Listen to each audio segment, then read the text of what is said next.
ओम शांति। 25 अप्रैल 2020। भगवान उवाच। मीठे बच्चे, हरेक की नब्ज़ देख, पहले उसे अल्फ का निश्चय कराओ, फिर आगे बढ़ो। अल्फ के निश्चय बिना ज्ञान देना टाइम वेस्ट करना है।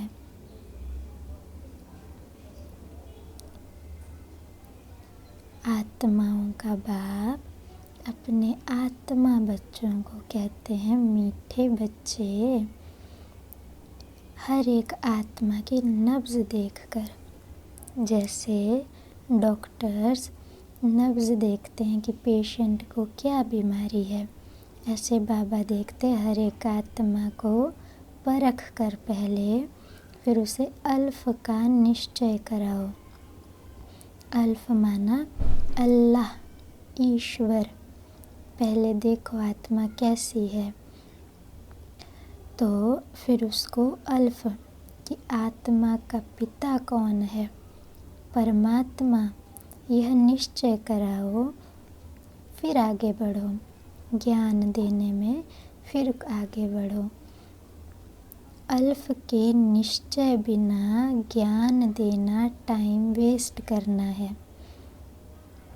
अगर किसी को ये निश्चय नहीं है कि यहाँ पर ईश्वर पढ़ाई पढ़ाते हैं, तो फिर वो किसी भी बात पे आर्ग्यू ही करेगा, पूरी बात नहीं समझ पाएगा। तो इसलिए बाबा कहते हैं, पहले अगर ये निश्चय किसी को हो जाए कि यहाँ ईश्वर ज्ञान देते हैं, ईश्वर पढ़ाई पढ़ाते हैं, तो फिर भले तर्क भी हो कि ऐसा ऐसा, पर उसको निश्चय होगा कि भले कुछ भी हो, लेकिन पढ़ाने वाला ईश्वर है तो बात सही ही होगी। भले अभी समझ भी ना आए तो वो फिर तर्क नहीं देगा ज़्यादा। तो मीठे बच्चे, हरेक की नब्ज़ देख, पहले उसे अल्फ का निश्चय कराओ, फिर आगे बढ़ो। अल्फ के निश्चय के बिना ज्ञान देना टाइम वेस्ट करना है। प्रश्न है, कौन सा मुख्य एक पुरुषार्थ स्कॉलरशिप लेने का अधिकारी बना देता है? ऐसा कौन सा पुरुषार्थ है?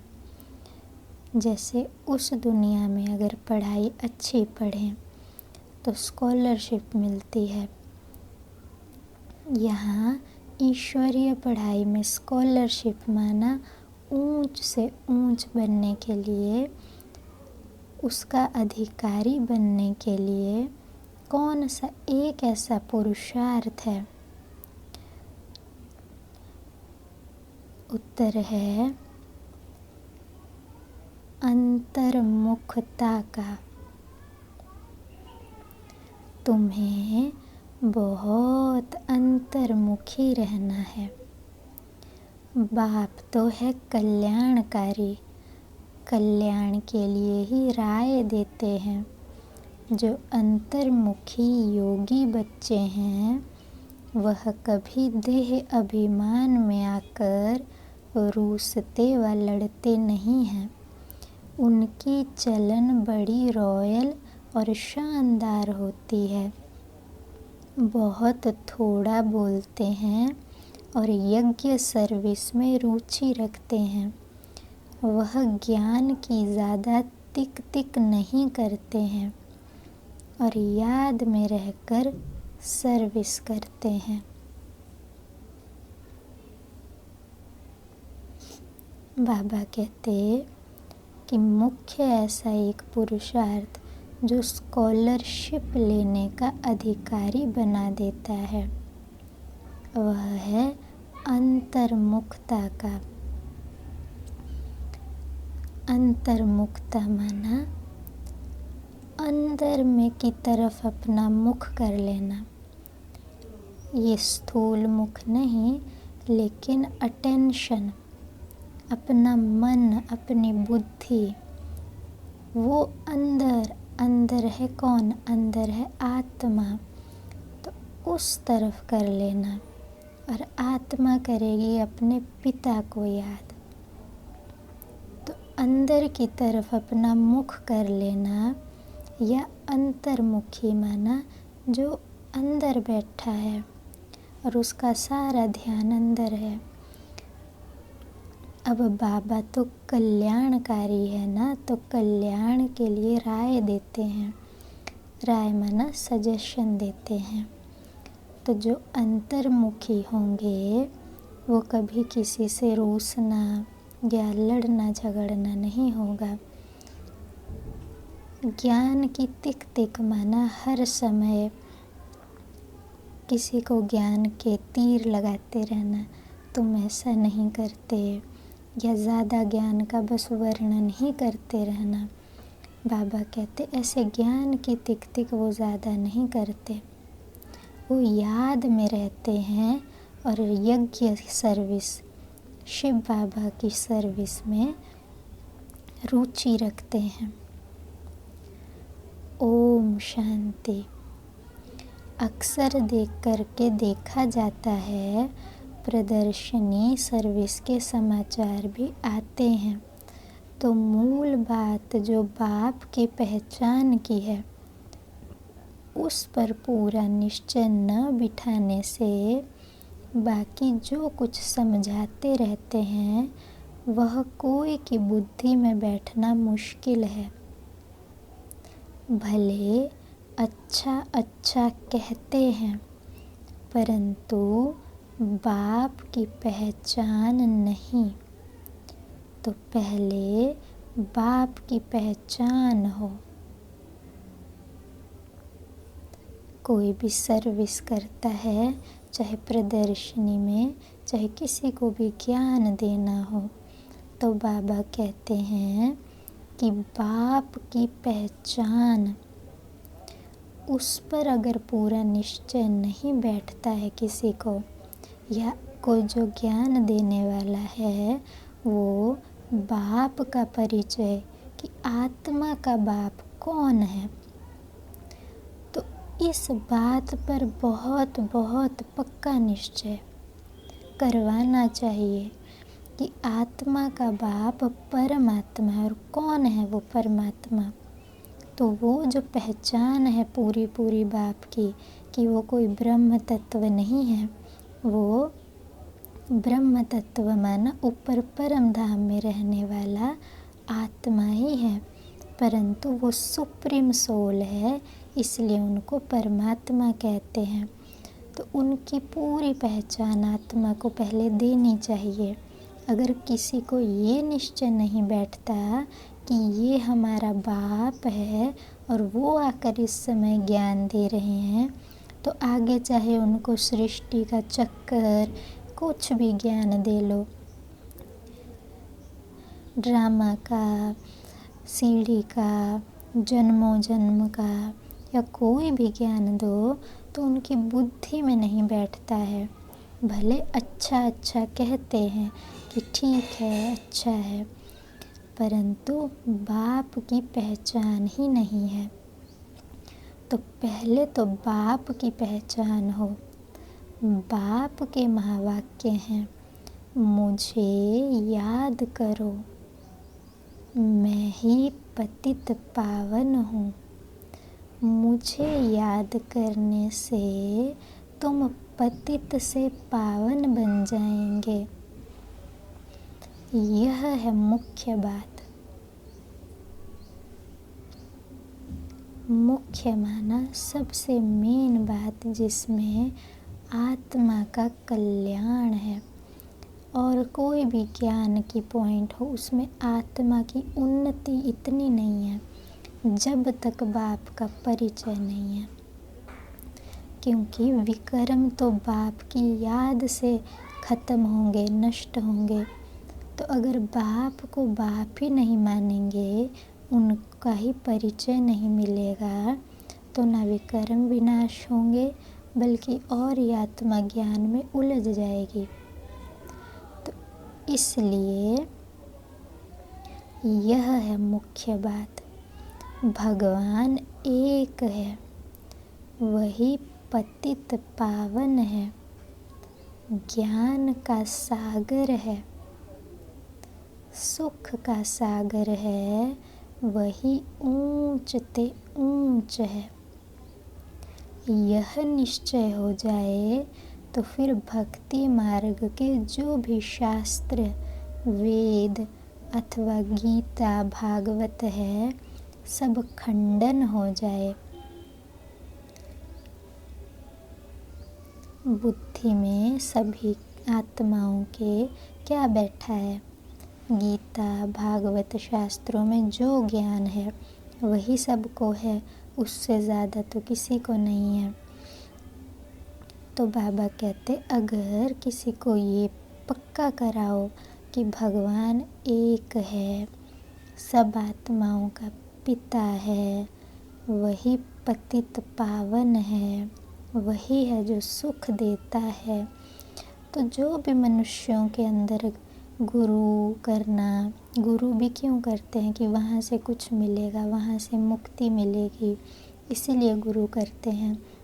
भक्ति माना मंदिरों में जाना, गीता पढ़ना, ये करना, तो बाबा कहते वो सब खंडन हो जाए। मतलब जीवन में उनमें जो ज्ञान है शास्त्रों का, वो सब जैसे उड़ जाए, जैसे महसूसता हो जाए कि हाँ वो सब तो रॉन्ग है, उनसे कुछ भी नहीं प्राप्ति है। भगवान तो खुद कहते हैं, यह मैंने नहीं सुनाया है। भगवान खुद कहते हैं कि ये जो वेद शास्त्र गीता है, ये सब मैंने नहीं सुनाए हैं। मेरा ज्ञान शास्त्रों में नहीं है, वह है भक्ति मार्ग का ज्ञान। मैं तो ज्ञान देकर सद्गति करके चला जाता हूँ, फिर यह ज्ञान प्राय लोप हो जाता है। बाबा कहते कि जो भी शास्त्र हैं उन्हों में जो परमात्मा नाम शिव बाबा जो ज्ञान देते हैं वो नहीं है। वो तो जब खुद आते हैं तब अपना पूरा ज्ञान देते हैं, और फिर ज्ञान देने के बाद सभी मनुष्यों को सद्गति माना स्वर्ग स्थापन करके, और जो अन्य आत्माएं हैं वो परम धाम चली जाती हैं, और फिर ज्ञान लोप हो जाता है। फिर ये ज्ञान नहीं रहता है क्योंकि देवताएं बन गए। अब देवताओं को इस ज्ञान की आवश्यकता ही नहीं, क्योंकि ज्ञान की आवश्यकता होती है दुर्गति से सद्गति, दुखों से सुखों में जाने के लिए। फिर जब सद्गति हो गई तो ज्ञान नहीं रहता, लोप हो जाता है। तो बाबा कहते मैं तो ज्ञान देकर सद्गति करके चला जाता हूँ, फिर यह ज्ञान प्राय लोप हो जाता है। ज्ञान की प्रारब्ध पूरी होने के बाद फिर भक्ति मार्ग शुरू होता है। ज्ञान की प्रारब्ध माना ज्ञान से आत्मा ने जो फल प्राप्त किया, ज्ञान इस जन्म में पढ़ा आत्मा ने, अपने संस्कार जिसने जितने अच्छे बनाए, जितनी मेहनत की पढ़ाई में, तो पढ़ाई पढ़ के फल मिला आत्मा को, तो इतना फल प्राप्त किया आत्मा ने। तो ज्ञान की प्रारब्ध चलती है, ज्ञान और भक्ति आधा आधा। मतलब ज्ञान तो है सत्संगम युग पर, फिर ज्ञान नहीं है, लेकिन ज्ञान का जो स्वरूप, जो धारणाएं हैं ज्ञान से जो बनती हैं, वो आधा कल्प रहती हैं सतयुग त्रेता में, और आधा कल्प चलती है भक्ति द्वापर और कलयुग में। सतयुग और त्रेता में है ज्ञान की प्रारब्ध, और द्वापर कलयुग में है भक्ति। भगवान जब आते हैं तो अपना परिचय देते हैं, स्वयं जब भगवान आते हैं तो वो परिचय देते हैं और वो कहते हैं कि यह कल्प 5000 वर्ष का है और मैं तो ब्रह्मा मुख से समझा रहा हूँ। तो पहली मुख्य बात बुद्धि में बिठानी है, अपने भी और दूसरों के भी, कि भगवान कौन है। यह बात जब तक बुद्धि में नहीं बैठी है तब तक और कुछ भी समझाने से असर नहीं होगा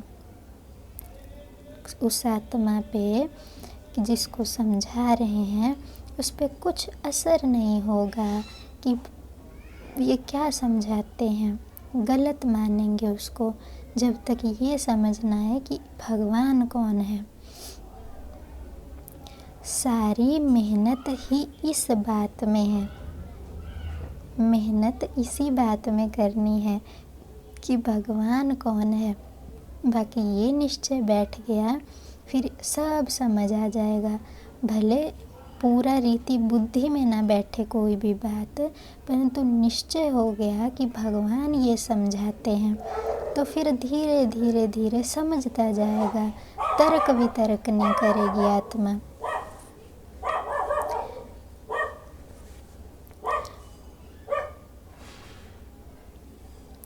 यह बात जब तक बुद्धि में नहीं बैठी है तब तक और कुछ भी समझाने से कुछ असर नहीं होगा।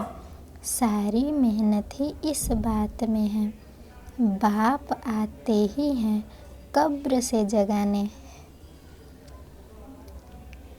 शास्त्र आदि पढ़ने से तो नहीं जगेंगे ना।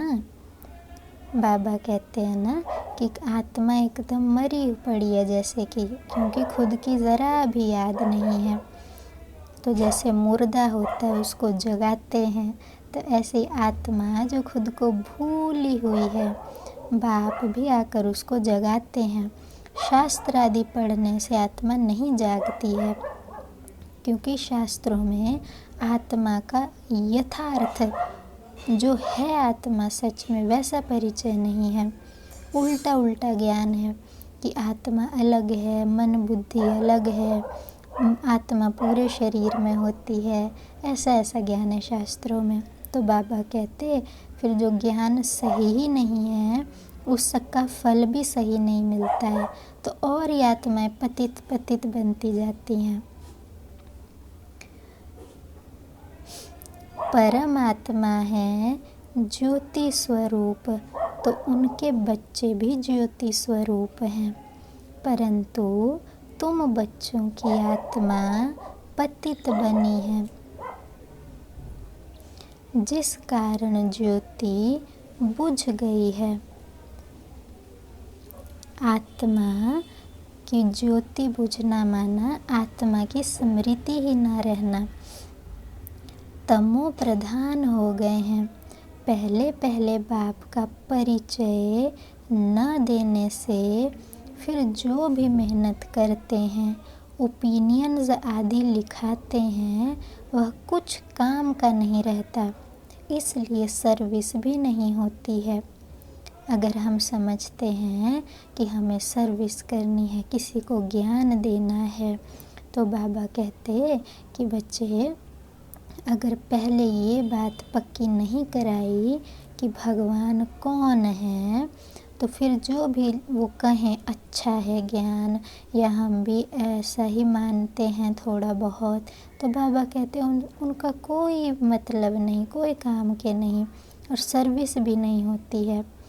तो निश्चय हो तो समझें, बरोबर ब्रह्मा द्वारा ज्ञान दे रहे हैं। निश्चय अगर बैठे उनको कि हाँ परमात्मा कौन है, तो फिर इस बात पे भी निश्चय हो कि ब्रह्मा द्वारा ज्ञान दे रहे हैं। मनुष्य ब्रह्मा को देखकर कितना मूंझते हैं, क्योंकि बाप की पहचान नहीं है। ब्रह्मा, ये साधारण मनुष्य ऐसा समझते हैं कि ब्रह्मा तो वो ऊपर कहीं बैठा होगा, तो बाबा कहते कि ईश्वर की सत्य पहचान नहीं है आत्माओं को, तो फिर इस ब्रह्मा को देखकर बहुत मूंझते हैं कि इसमें भगवान कैसे आते हैं। तो मनुष्य ब्रह्मा को देख कितना मूंझते हैं, क्योंकि बाप की पहचान नहीं है। तुम सब जानते हो कि भक्ति मार्ग अब पास हो गया है। पास होना माना बीत गया है। कलयुग में है भक्ति मार्ग और अब संगम पर है ज्ञान मार्ग। वास्तव में अब भक्ति मार्ग बीत गया, क्योंकि संगम तो शुरू हो गया है ना। जैसे सुबह इस दिन में रात और दिन का चक्कर होता है, वैसे सुबह 3 बजे 4 बजे यही कहेंगे कि रात बीत गई और दिन शुरू हो चुका है। भले दिखाई देने में अंधेरा है, लेकिन ये समझ है कि दिन शुरू हो गया है। और ये 3 से 5 बजे का समय संगम है दिन और रात का। तो ऐसे ही बाबा कहते हैं कि अभी चल रहा है सृष्टि का संगम युग। तो वैसे ही अब वो बीत गया है। भले दिखाई दे रहा है कि कलयुग है, परंतु बिल्कुल ख़त्म हो जाएगा ये थोड़े टाइम में, और एकदम दिन माना सतयुग आ जाएगा। कलयुग में है भक्ति मार्ग और अभी संगम पर है ज्ञान मार्ग, और हम हैं संगम युगी। हम ये नहीं कहेंगे कि हम कलयुगी हैं, हम कहेंगे हम हैं संगम युगी। राजयोग सीख रहे हैं। राजयोग माना ऐसा योग जिससे राजा बनती है आत्मा। दैवीय गुण धारण करते हैं नई दुनिया के लिए। जो संगम युग पर नहीं, वह दिन प्रतिदिन तमो प्रधान बनते ही जाते हैं। हम हैं संगम युग पर, तो चढ़ रहे हैं पुरुषार्थ करके ऊपर ऊपर अपनी आत्मा को ऊंचा बना रहे हैं। अब जो संगम युग पर नहीं है, माना जिनको ज्ञान ही नहीं है, तो वो दिन प्रतिदिन और ही नीचे और ही तमो प्रधान बन रहे हैं। उस तरफ तमो प्रधानता बढ़ती जाती है, इस तरफ तुम्हारा संगम युग पूरा होता जा रहा है। यह समझने की बातें हैं ना। समझाने वाले भी नंबरवार हैं। बाबा रोज पुरुषार्थ कराते हैं।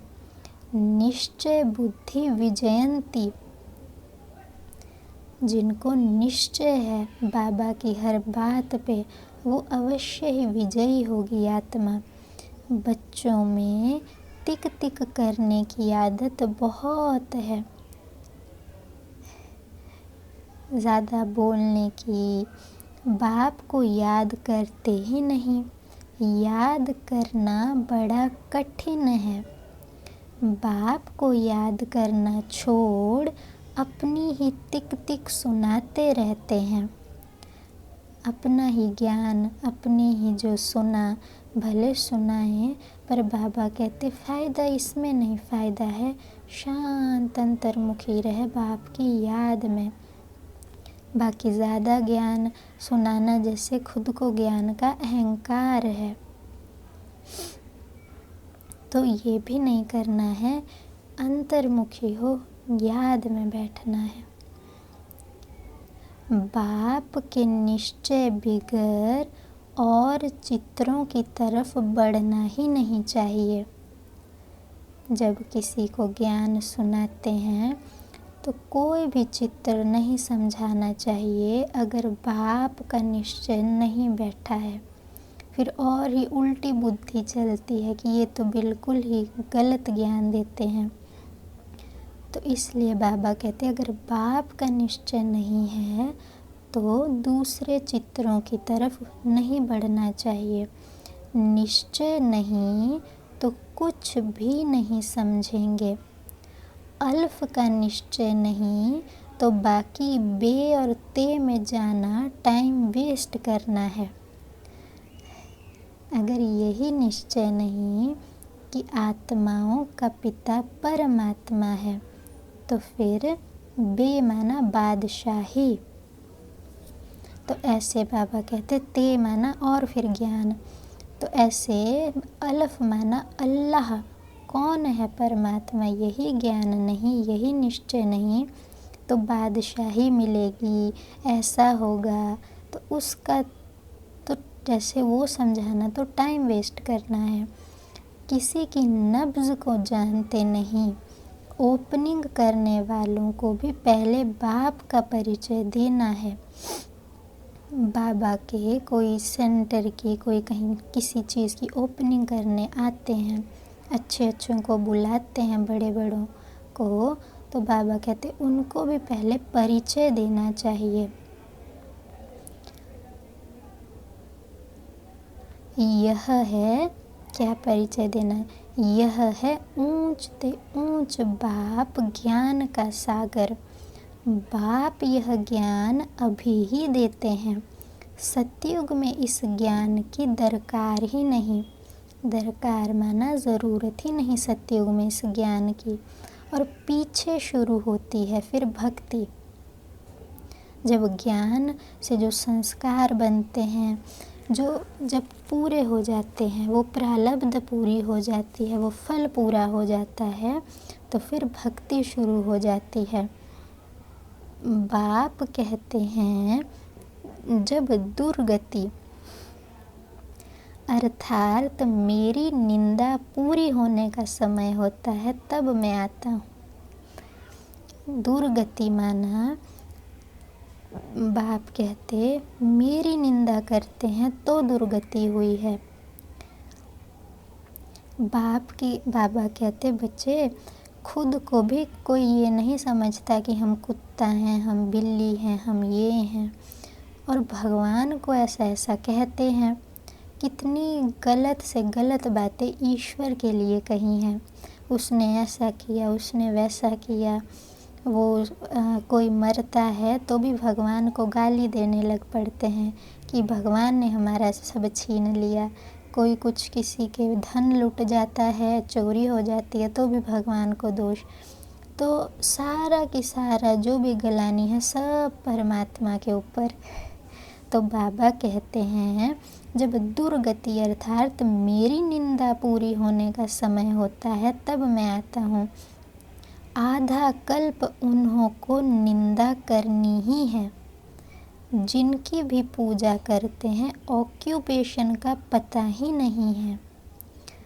आधा कल्प माना पूरा भक्ति शिव बाबा की, उस परमात्मा की निंदा ही निंदा करनी है सबको। जिनकी भी पूजा करते हैं, चाहे कृष्ण की करें, बाबा कहते उसकी भी कितनी निंदा की है। माखन चुराया, वस्त्र चुराए, ये किया। बाबा कहते वो तो सतयुग का फर्स्ट प्रिंस है। इस दुनिया के जो प्रिंस होते हैं वो भी रॉयल होते हैं, वो तो सतयुग का महान प्रिंस है, सबसे पवित्र आत्मा। तो उनको क्या दरकार है चोरी की।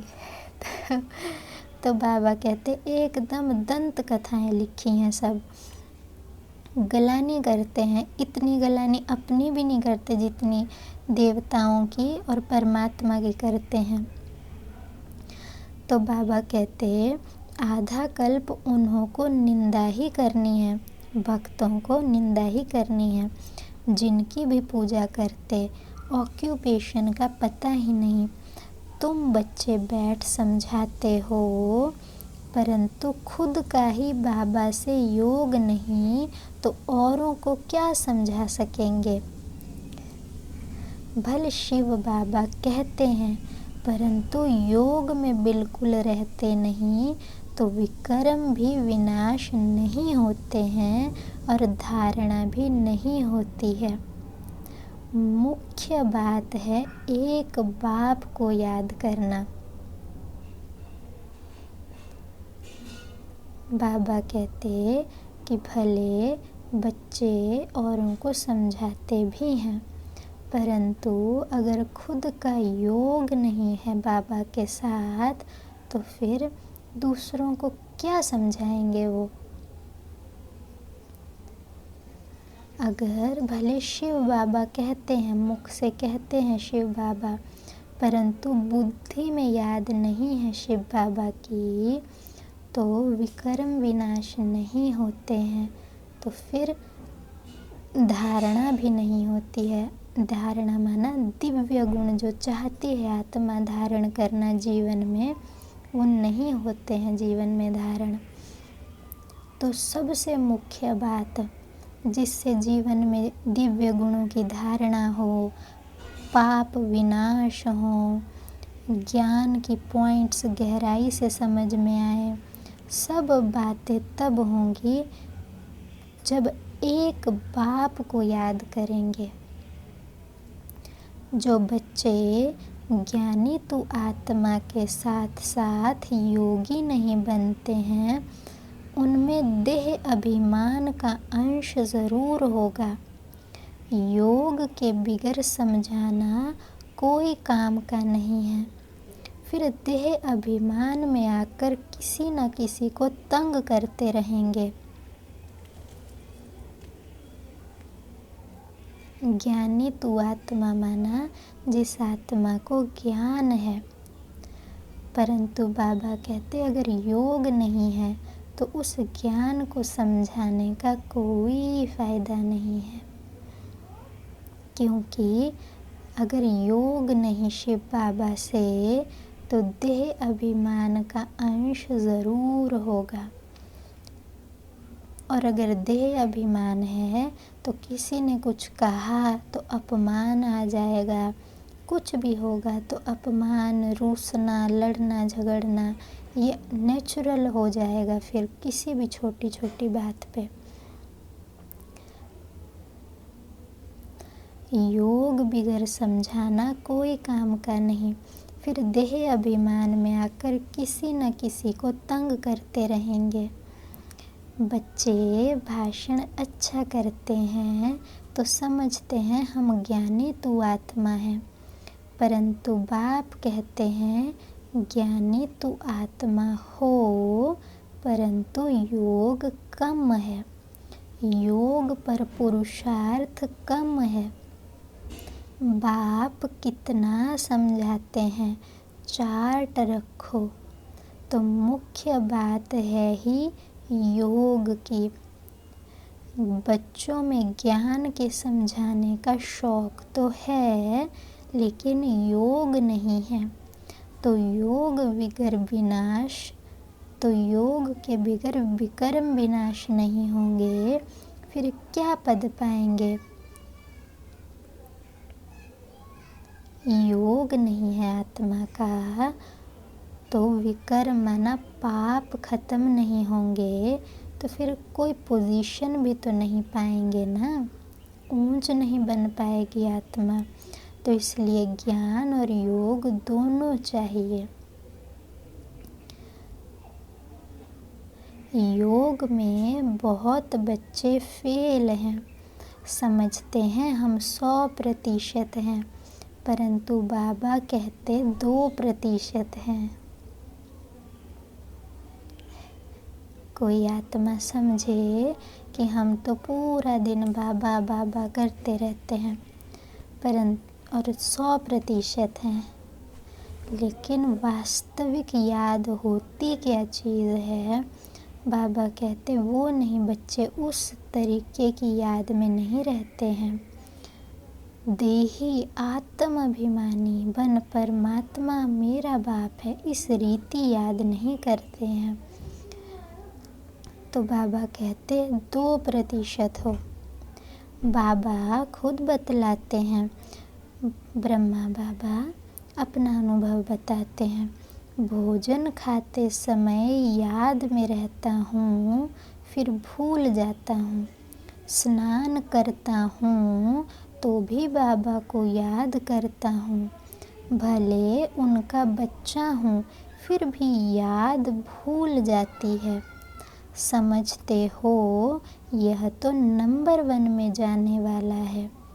ज़रूर ज्ञान और योग ठीक होगा, फिर भी बाबा कहते हैं योग में बहुत मेहनत है। ट्रायल करके देखो फिर अनुभव सुनाओ। बाबा कहते कि ये ट्रायल करो कि भोजन खाते समय कितना याद रहा, स्नान करते समय कितना याद रहा, फिर अनुभव बताओ या लिखो या बाबा को सुनाओ। समझो दर्जी कपड़े सिलाई करते हैं तो देखना चाहिए बाबा की याद में रहता हूँ।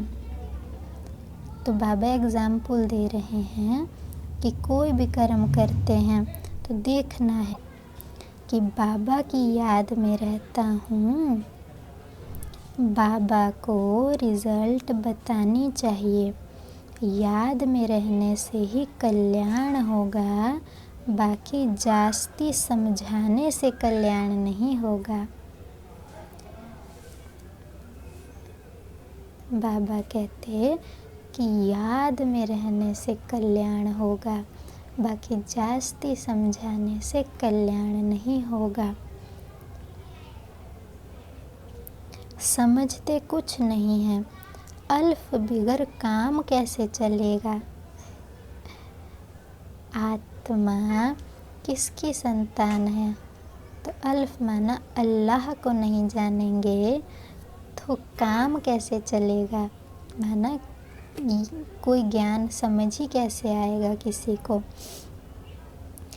एक अल्फ का पता नहीं, बाकी तो बिंदी बिंदी हो जाती है।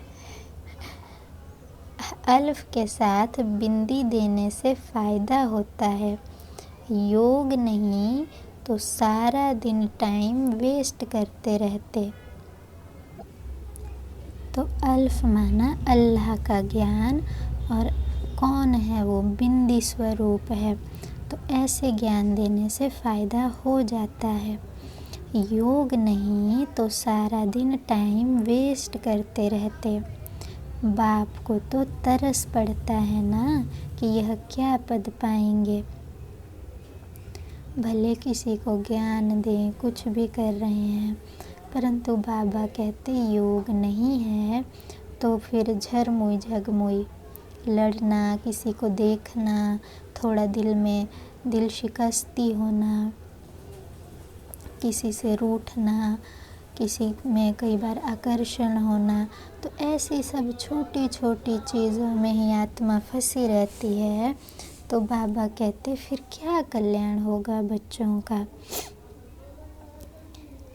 बाप तो तकदीर में नहीं है तो फिर बाप भी क्या करे।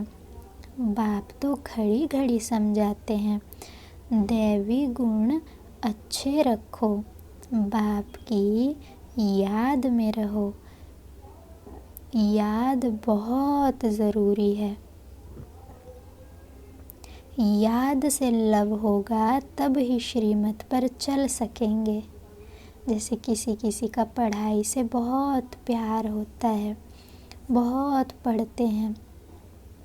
किसी को पढ़ाई बहुत मेहनत लगती है, भारी लगती है, और कोई तो दिन रात भी पढ़े तो भी पढ़ते रह सकते हैं क्योंकि पढ़ाई से उनका प्यार होता है।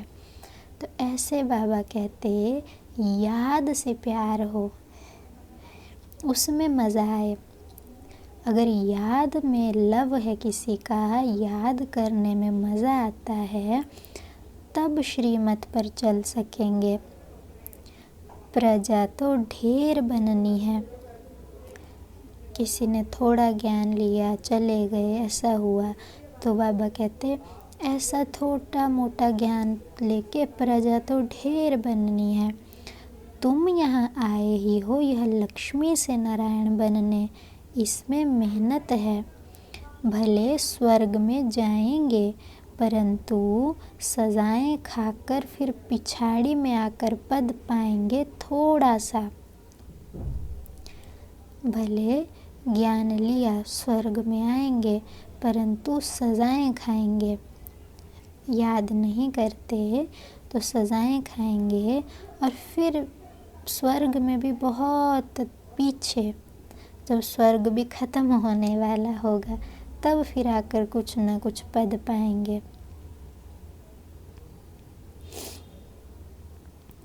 बाबा तो सब बच्चों को जानते हैं ना। जो बच्चे योग में कच्चे हैं वह देह अभिमान में आकर रूसते और लड़ते झगड़ते रहेंगे। जो पक्के योगी हैं उनकी चलन बड़ी रॉयल और शानदार होगी। बहुत थोड़ा बोलेंगे। यज्ञ सर्विस में भी रुचि रहेगी। यज्ञ सर्विस में हड्डियां भी चली जाएं। ऐसे ऐसे कोई हैं भी, परंतु बाबा कहते याद में जास्ती रहो। बाप याद में जास्ती रहो तो बाप से लव होगा और खुशी में रहेंगे। बाबा कहते जो पक्के योगी होंगे उनकी चलन माना उनका रहन सहन व्यवहार बहुत शानदार होगा, जैसे बहुत अच्छा रॉयल। कम बोलेंगे, यज्ञ सर्विस में रहेंगे, बहुत हड्डियां भी चली जाए, माना शरीर कितना भी थके कुछ भी हो शरीर को, फिर भी सेवा करते रहेंगे। परंतु फिर भी बाबा कहते कि बच्चे तब भी बाप की याद में रहो तो याद से बाबा से और प्यार बढ़ता जाएगा और बहुत खुशी रहेगी। बाप कहते हैं मैं भारत खंड में ही आता हूँ, भारत को ही आकर ऊंचा बनाता हूँ। सतयुग में तुम विश्व के मालिक थे, सदगति में थे, फिर दुर्गति किसने की, कब से शुरू हुई? तो दुर्गति की रावण ने। और दुर्गति कब से शुरू हुई? द्वापर से। आधा कल्प के लिए सदगति 1 सेकंड में पाते हो। ये बाप है।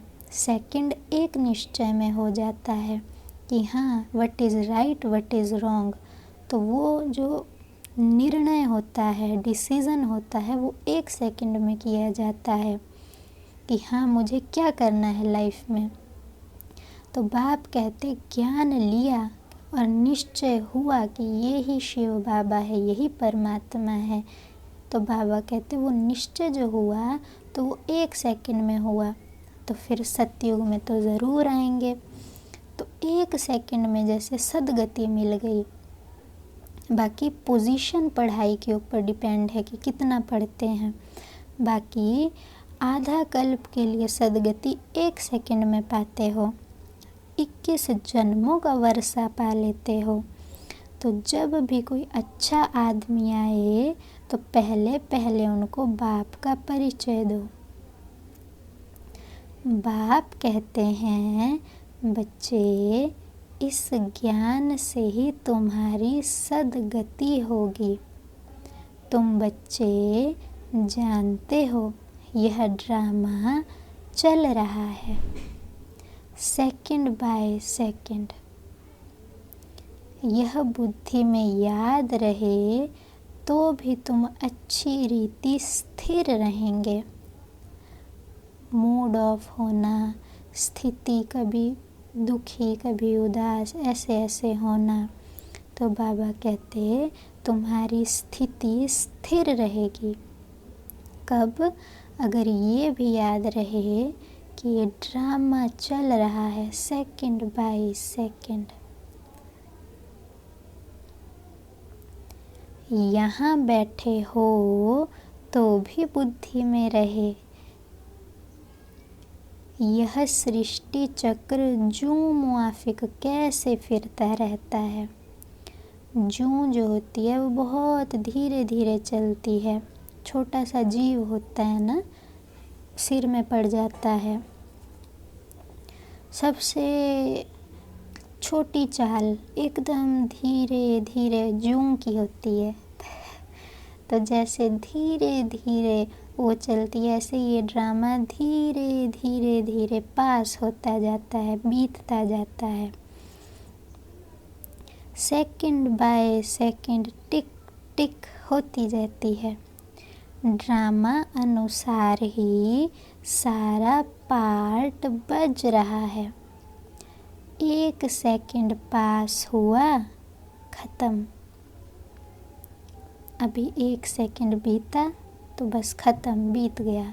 फिर अगला सेकंड बीता, बीत गया, ख़त्म। ऐसे टिक टिक सेकंड सेकंड ख़त्म होता जाता है ड्रामा, रोल होता जाता है। जैसे कोई रोल ख़त्म हो रहा है, ऐसे ऐसे घूम रहा है, बहुत आहिस्ते आहिस्ते फिरता है। यह है बेहद का ड्रामा। बूढ़े आदि जो हैं उनकी बुद्धि में यह बातें बैठ ना सके, ज्ञान भी बैठ ना सके। योग में योग भी नहीं, फिर भी बच्चे तो हैं ना। बूढ़े बूढ़े होते हैं, उनको ज्ञान इतना समझ नहीं आता, फिर भी भावना होती है कि हाँ शिव बाबा है, पढ़ाते हैं। तो बाबा कहते भले उन्होंने योग भी नहीं, कुछ भी नहीं, फिर भी बच्चे तो बने हैं ना शिव बाबा के।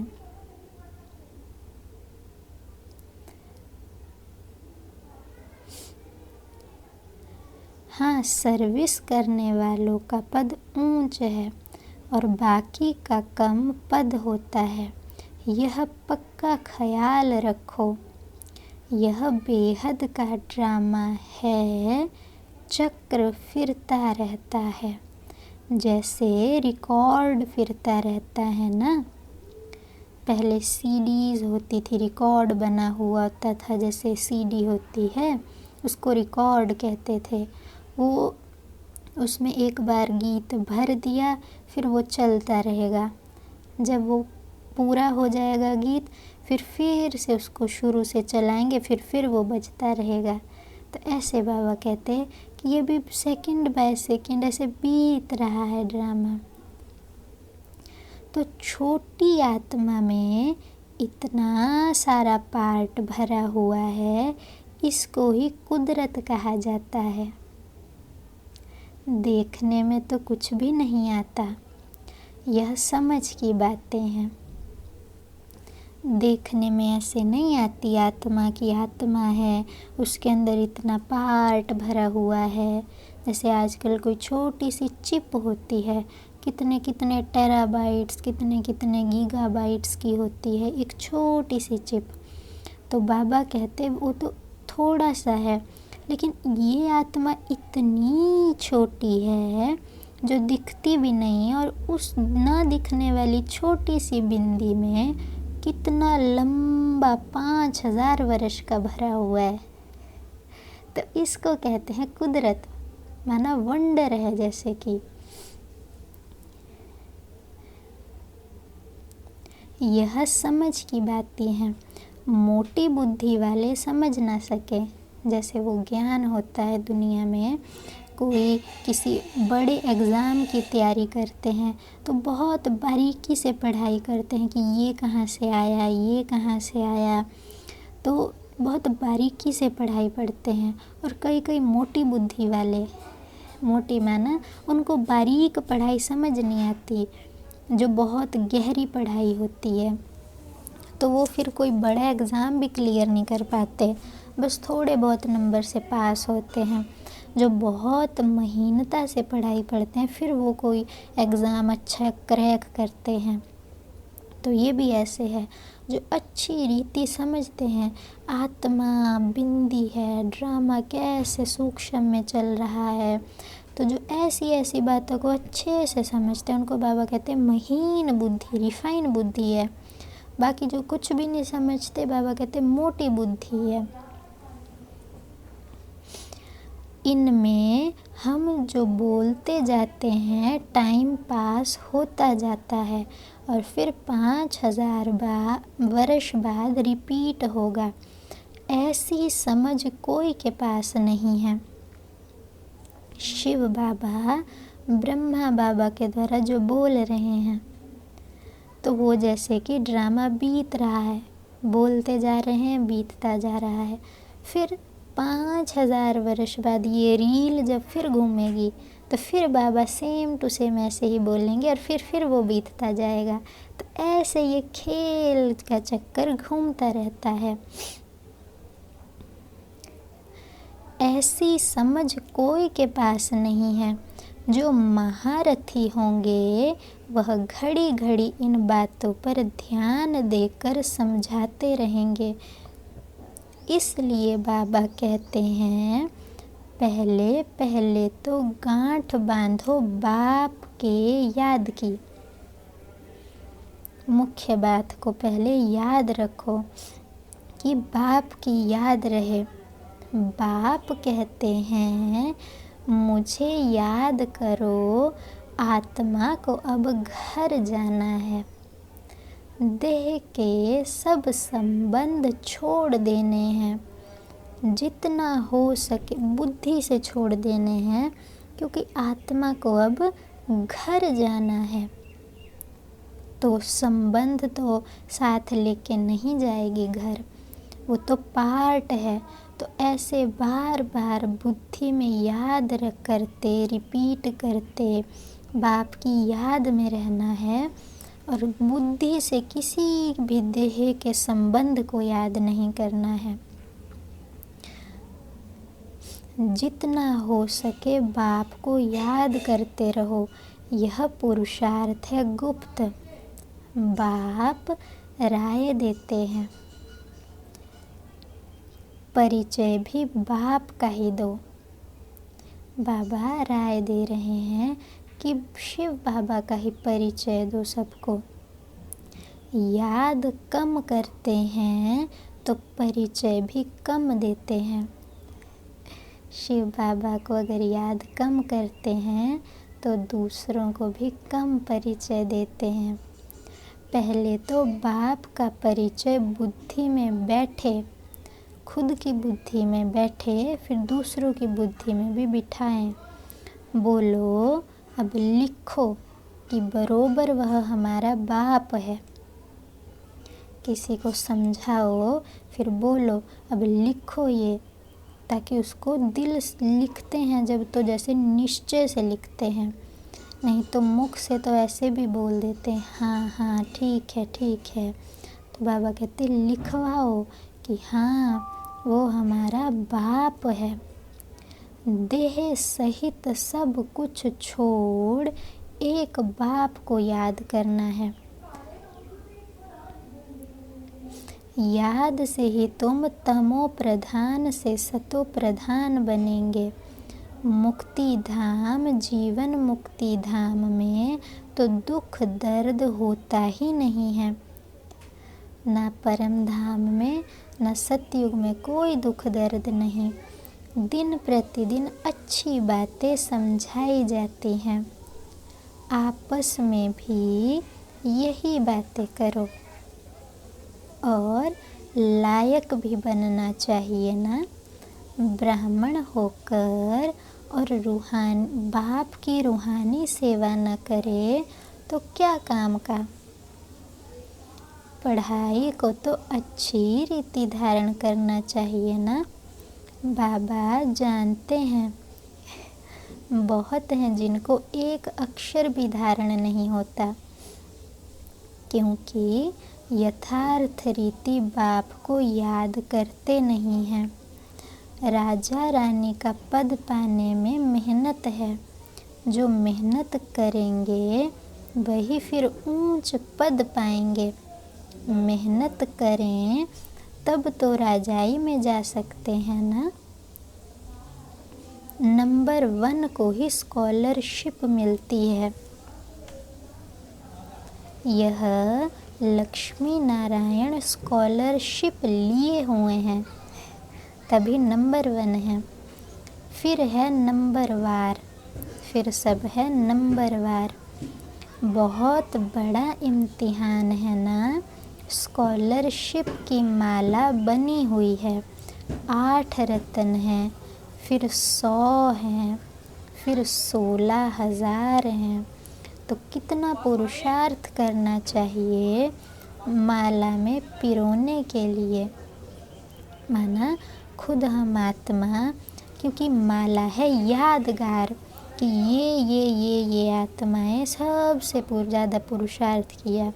जैसे स्कूल में कोई स्टूडेंट अच्छे मार्क्स लेते हैं, फिर उनका बोर्ड पे नाम लगता है। तो ये पूरे सृष्टि चक्र में जैसे यादगार बनता है कि ये आत्माएं बहुत महान थी, तो उनकी माला बनती है। सबसे पहले बनती है अष्ट रत्नों की माला, जिसको नवरत्न भी कहते हैं, 9वां शिव बाबा। और फिर होती है 100 की माला, रुद्र माला जिसको कहते हैं। फिर होती है 16,000 की माला। बस ये होती हैं। तो कितना पुरुषार्थ करना चाहिए माला में पिरोने के लिए। अंतर्मुखी रहने का पुरुषार्थ करने से स्कॉलरशिप लेने के अधिकारी बन जाएंगे। तुम्हें बहुत पुरुषार्थ करना है। बाप तो है कल्याणकारी, तो कल्याण के लिए ही राय देते हैं। कल्याण तो सारी दुनिया का होना है, परंतु नंबरवार होना है। देखो, लक्ष्मी नारायण ने सबसे ज़्यादा कल्याण किया, अपना सबसे ज़्यादा पढ़ाई की। तो एक एक आत्मा जितना पढ़ती है उतना उसका कल्याण होता है। बाकी भी दुनिया में कोई भक्ति करते हैं, कोई पूजा पाठ करते हैं, वो भी तो कुछ ना कुछ भले कर ही रहे हैं। तो फिर उनको भी अच्छा पद प्राप्त होता है। वो भी और दूसरे मनुष्य जो सिर्फ मायावी दुनिया में खोए हैं उनसे तो अच्छे हैं ना। तो ऐसे बाबा कहते हैं कि कल्याण तो सबका होना है, परंतु नंबरवार होना है। तुम यहाँ बाप के पास पढ़ने के लिए आए हो। तुम्हारे में भी वह स्टूडेंट अच्छे हैं जो पढ़ाई पर ध्यान देते हैं, कोई तो बिल्कुल ध्यान नहीं देते। ऐसे भी बहुत समझते हैं कि जो भाग्य में होगा। बाबा कहते ऐसा नहीं समझना है। भले ड्रामा बना हुआ है, लेकिन ऐसा अगर कोई समझे कि जो भाग्य में होगा वो मिले और पढ़ाई ही ना पढ़े, तो फिर जैसे कि पढ़ाई ना पढ़ना ही भाग्य बन गया। और कोई अगर कुछ भी हो फिर भी पढ़ाई पढ़ता रहे, मेहनत करता रहे, तो जैसे कि वो भाग्य बन जाएगा। ऐसा नहीं है कि बना हुआ है तो मैं कुछ भी ना करूं। जो करेंगे वो ही बन जाएगा खेल, जो करेंगे वही खेल बन जाएगा। और पिछले कल्प भी ऐसा ही किया होगा। जैसे अभी कोई ये कहे कि भाग्य में होगा तो भोजन मिल जाएगा और भोजन के लिए कोई प्रयास न करे, तो बाबा कहते ऐसे तो भोजन नहीं मिलेगा, कुछ ना कुछ तो पुरुषार्थ माना कर्म करना पड़ेगा। तो बाबा कहते पुरुषार्थ से भाग्य बनता है, और जो भाग्य बन गया वही फिर कल्प कल्प की नूंद बन जाती है। ये एक विधि है। अगर शिव बाबा कहे कि पतित हैं ये अपने आप ही पावन बन जाएंगे, शिव बाबा मेहनत ही ना करे बच्चों पे, तो ऐसा तो नहीं है। हर बार शिव बाबा मेहनत करते हैं, हर बार बच्चों को पूरा पढ़ाते हैं। तो ऐसे ही जो बच्चा मेहनत करके पूरा पुरुषार्थ करता है वो हर बार फिर पुरुषार्थ करेगा, और जो बच्चा मेहनत नहीं करता है फिर उसका वही भाग्य बन जाएगा। तो ये इस तरह से है। तो बाबा कहते हैं ऐसे भी बहुत समझते हैं कि जो भाग्य में होगा। पढ़ाई की एम ही नहीं है। कई कई बच्चे पढ़ाई की एम रखते हैं कि मुझे जीवन में पढ़ाई पढ़ के ये बनना है, और कई बच्चे पढ़ाई की एम ही नहीं रखते कि चलो बस जितना पास हो गए उतना। तो बाबा भी यही कह रहे हैं। तो बच्चों को याद का चार्ट रखना है। हमको अब वापस घर जाना है। ज्ञान को तो यहीं छोड़ जाएंगे, ज्ञान का पार्ट पूरा हो जाता है। ज्ञान कोई आत्मा ऐसा नहीं है ये ज्ञान फिर नए जन्म में साथ ले आएगी, नहीं। ज्ञान से जो संस्कार बनेंगे आत्मा के, वो संस्कार ले आएगी आत्मा। ज्ञान नहीं रहेगा सतयुग में। ज्ञान का पार्ट पूरा हो जाता है। आत्मा इतनी छोटी है, उसमें पार्ट कितना भरा हुआ है। वंडर है ना। यह सारा अविनाशी ड्रामा है। ऐसे ऐसे तुम अंतर्मुखी हो, अपने से बातें करते रहो तो तुमको बहुत खुशी हो कि बाप आकर ऐसी बातें सुनाते हैं कि आत्मा कब विनाश नहीं होती। ड्रामा में एक एक मनुष्य का, एक एक चीज़ का पार्ट नूंधा हुआ है। इसको बेअंत भी नहीं कहेंगे। अंत तो पाया हुआ है परंतु अनादि है। बेअंत होता है जिसका अंत नहीं है, परंतु ड्रामा की तो आदि और अंत दोनों है। बस हाँ, ये फिरता रहता है, ये कहेंगे। कितनी चीज़ें हैं, इनको कुदरत कहेंगे। ये ड्रामा का अंत पाया हुआ है, लेकिन ड्रामा अनादि है, माना चलता ही रहेगा। आत्मा इतनी छोटी है, उसमें कितना पार्ट भरा हुआ है, तो ऐसी कितनी सारी चीज़ें हैं, इनको कुदरत कहेंगे। ईश्वर की कुदरत भी नहीं कह सकते। ऐसा नहीं कि ईश्वर ने कुछ कुदरत की है, नहीं, आत्मा में तो पार्ट है ही है। इसमें ईश्वर ने थोड़ी भी कुछ किया कि ईश्वर ने आत्मा को क्रिएट किया, नहीं। बाबा कहते वो तो है ही है, इसलिए ईश्वर की कुदरत भी नहीं कहेंगे। वह तो कहते कि हमारा भी इस ड्रामा में पार्ट है। अच्छा, मीठे मीठे सिकिल धे बच्चों प्रति। सिकिल धे माना बाप कहते बच्चे तुम बहुत जन्मों से बिछड़े हुए थे, इसलिए बहुत सिकिल धे हो। ऐसे बच्चों प्रति शिव माता पिता बाप दादा का याद, प्यार और गुड मॉर्निंग। रूहानी बाप की रूहानी बच्चों को नमस्ते। धारणा के लिए मुख्य सार है, योग में बहुत मेहनत है। ट्रायल करके देखना है कि कर्म में कितना समय बाप की याद रहती है। याद में रहने से ही कल्याण है। और मीठे माशूक को बहुत प्यार से याद करना है। याद का चार्ट रखना है। महीन बुद्धि बन इस ड्रामा के राज को समझना है। ये बहुत कल्याणकारी ड्रामा है। हम जो बोलते हैं व करते हैं वह 5000 वर्ष बाद फिर रिपीट होगा, और इसे यथार्थ समझकर खुशी में रहना है। वरदान है, आपस में स्नेह की लेन देन द्वारा सर्व को सहयोगी बनाने वाले सफलता मूर्त भव। अभी ज्ञान देने और ज्ञान लेने की स्टेज पास कर ली। अब स्नेह की लेन देन करो। जो भी सामने आए, संबंध में आए, तो स्नेह ही देना और लेना। इसको कहा जाता है सर्व के स्नेही व लवलीन आत्मा। ज्ञान का दान अज्ञानियों को करना है, लेकिन ब्राह्मण परिवार में इस दान, स्नेह के दान के महादानी बनो।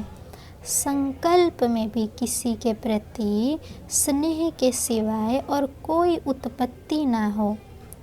जब सभी के प्रति स्नेह हो जाता है तो स्नेह का रिस्पॉन्स सहयोग होता है, और सहयोग की रिजल्ट सफलता प्राप्त होती है।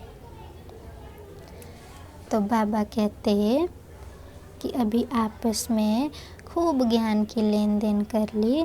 अभी विशेष आपस में बड़े बच्चों को स्नेह की लेन देन करनी चाहिए। खूब स्नेह ही स्नेह दो, और स्नेह ऐसा दो कि संकल्प में भी किसी के लिए नेगेटिव या कोई ख्यालात न चले। सबके लिए स्नेह दो, और सबसे स्नेह ही लो। बाबा ने सिखाया था, बच्चे कोई आपको बद्दुआ भी दे तो आप उसको दुआ में परिवर्तन कर लो। कैसे कि कोई बात नहीं, ये परिस्थितियाँ इस आत्मा द्वारा मुझे आगे बढ़ाने के लिए आ रही हैं, तो उस बुरी चीज़ को ज्ञान से परिवर्तन करो और फिर अपने लिए अच्छा लो। ऐसे ही कोई बुरी बात आए तो उसको भी बुरा नहीं लो, उसको भी अच्छा परिवर्तन करो कि ये मुझे चीज़ कुछ सिखाने के लिए आई है। ऐसे ही कोई दूसरी आत्मा निंदा भी करे तो बाबा कहते निंदा जो करे वो तुम्हारा मित्र है, क्योंकि वो तुम्हें परखता है कि तुम में कितना अभिमान है, तुम में कितना देह का अहंकार है। अगर अहंकार है तो अपमान की फीलिंग ज़रूर आएगी। तो इसलिए हर एक कुछ भी करे आप उसको परिवर्तन करके स्नेह की भावना से ही लो। और ऐसा जब होगा तो स्नेह की रिस्पॉन्स माना सबका सहयोग मिलेगा, और सबका सहयोग होगा तो हर बात में सफलता प्राप्त होगी। स्लोगन है, 1 सेकंड में व्यर्थ संकल्पों को फुल स्टॉप लगा दो, यही तीव्र पुरुषार्थ है। कोई अगर समझना चाहे कि मेरा पुरुषार्थ तीव्र है या कम है, तो बाबा कहते हैं अगर आपके बहुत फास्ट थॉट व्यर्थ चल रहे हों तो 1 सेकंड में फुल स्टॉप अगर लगा सकते हो तो उसको कहेंगे तीव्र पुरुषार्थ। अच्छा, ओम शांति।